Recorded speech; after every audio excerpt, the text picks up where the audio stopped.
बातमी समोर येते। एकनाथ खडसेंच्या निवासस्थानी चोरी झाल्याचं कळतंय।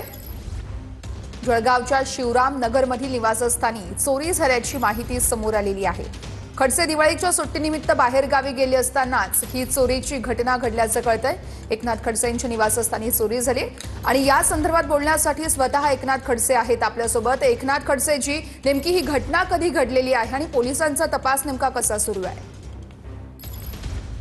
ही घटना रात्री घडलेली आहे आणि साधारणतः त्या ठिकाणी सर्व घरामधल्या सामानाची वगैरे उचकाउचक केलेली आहे। काही सामान चोरी गेलेलं आहे आणि त्याच्यामध्ये आमचं जे माझे रूम मधले 35,000 रुपये चोरी 35,000 रुपये होते आणि 4 सोन्याच्या अंगठ्या होत्या 5-5 ग्रॅमच्या।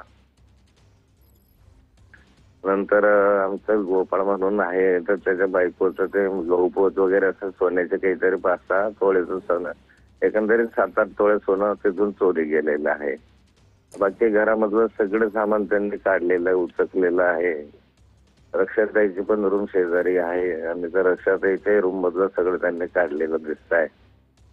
एकंदरीत पाहिलं तर त्या ठिकाणी चोरी हाच उद्देश दिसतोय। एकनाथजी, मात्र पोलिसांकडून काही माहिती देण्यात आली आहे का? चोरट्यांचा शोध लागलाय? अगदी अलीकडे 1 तासापूर्वीच ते उघडकीस आलं, पोलिसांना कळवण्यात आलं 1 तासापूर्वी आणि आता पोलीस त्या ठिकाणी आले, पोलीस तपास करत आहेत। निश्चितच, नेमकी कितीच्या सुमारास ही घटना घडली एकनाथ खडसेची? हॅलो, असा आवाज येतोय, नेमकी कितीच्या सुमारास ही घटना घडली आहे? तसं कोणाला सांगता येत नाही, कारण तिथला वॉचमन त्या दिवशी नव्हता। वॉचमन असतो एक तिथे म्हातारा, पण तो नेमका नव्हता आणि तिथे एक बँकेतला कर्मचारी पण नोकरीला असतो, तोही त्या ठिकाणी दिवाळीनिमित्त गेलेला होता।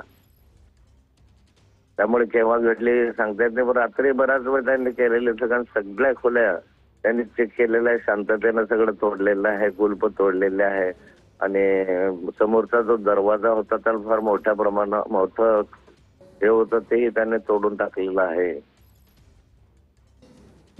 निश्चितच, त्यामुळे आता पोलिसांचा तपास कसा होतोय बघणं अतिशय महत्त्वाचं असेल। धन्यवाद तुम्ही दिलेल्या प्रतिक्रियेसाठी।